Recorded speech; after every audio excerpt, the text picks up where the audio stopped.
भी मानता हूं कि दिक्कतें हो रही हैं, लेकिन अगर आप एक नेगेटिव वाइब के साथ एग्ज़ाम देने जाओगे तो आपका एग्ज़ाम खराब होना तय है।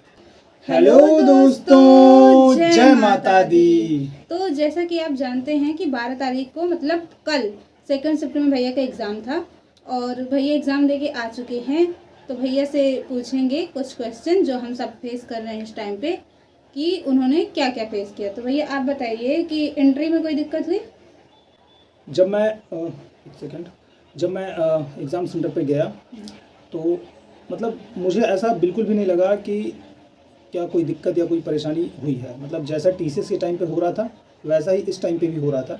हाँ, ये ज़रूर सुनने में मिला है कि कुछ जगह कानपुर में ही RCPRD के शायद ऐसे कुछ नाम था, उसका सेंटर कैंसिल हुआ है, लेकिन जिस सेंटर पे मेरा था पनकी साइड, उस साइड कैंसिल नहीं हुआ है और उस साइड बढ़िया एग्ज़ाम हुआ है, बढ़िया तरीके से हुआ।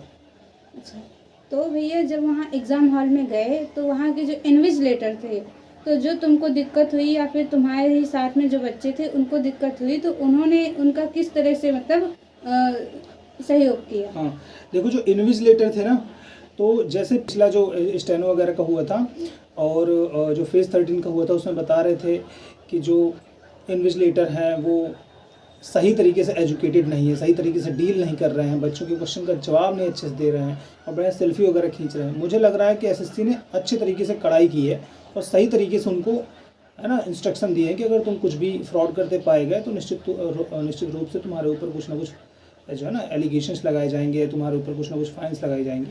तो इस बार मेरे सेंटर पे काफ़ी बेटर था, कोई भी ऐसा कुछ देखने को नहीं मिला था। जहाँ दिक्कत होगी वो मैं बताऊँगा कहाँ पे दिक्कत थी और दिक्कत थी वो मैं बताऊँगा।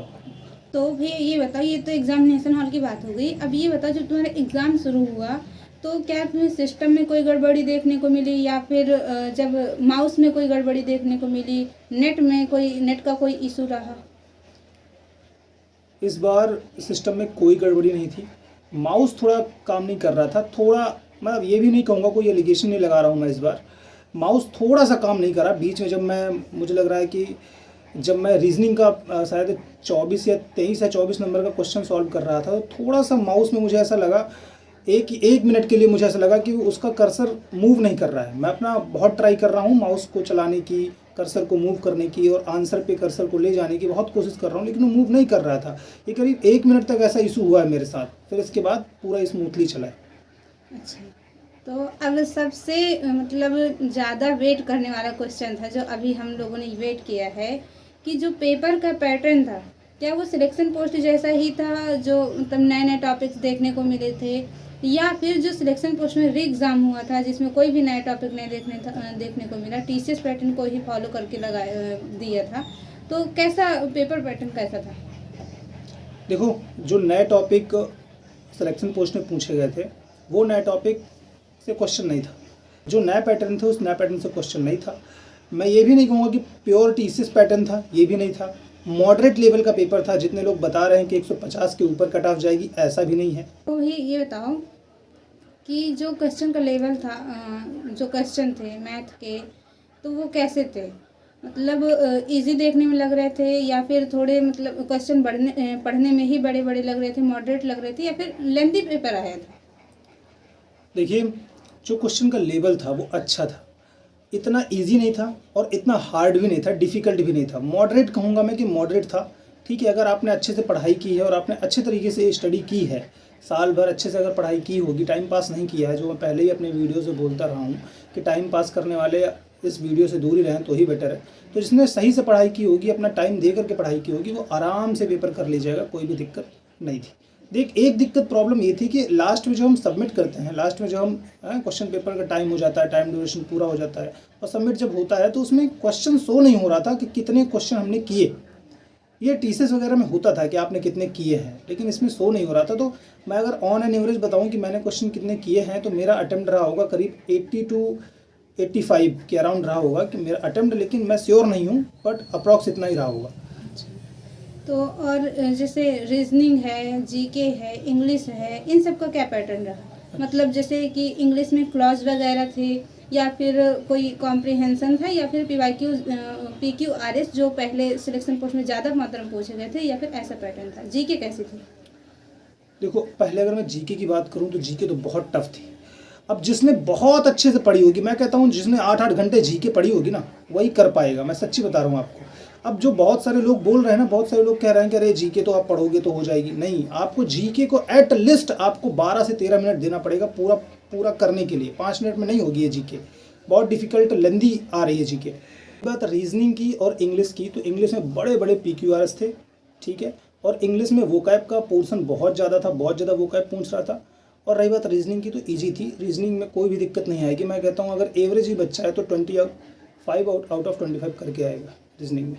अच्छा, तो मतलब ओवरऑल भैया आपका पेपर कैसा रहा? आपको पेपर दे के आए हो आप, तो आप अपना एक्सपीरियंस, मतलब आपने इतने अटेम्प्ट किए उसमें से क्या आप एनालिसिस निकाल सकते हैं?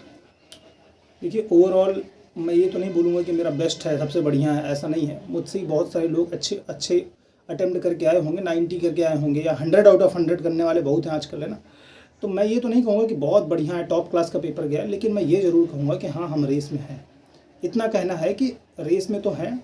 अब ये वक्त बताएगा, क्या पता फ्रॉड ही इतना हो जाए, अभी तो पूरी शिफ्ट ही बाकी है, क्या पता कैंसिल ही हो जाए, ऐसा भी हो सकता है, क्योंकि बहुत सारे लोगों के एग्ज़ाम कैंसिल हुए हैं। तो ऐसा भी हो सकता है कि हो सकता है ये सीजन फिर भी कैंसिल हो जाए, भैया भगवान जाने, है ना, ऐसा हो सकता है। और मैं आपको एक बात बताऊं, जिस कॉलेज में मेरा परसों एग्ज़ाम है RCRD, उसी कॉलेज का पेपर आज कैंसिल हुआ है। तो मुझे पेपर देने जाने में भी बहुत ज़्यादा डर लग रहा है कि पता नहीं वहाँ का सिस्टम कैसा हो।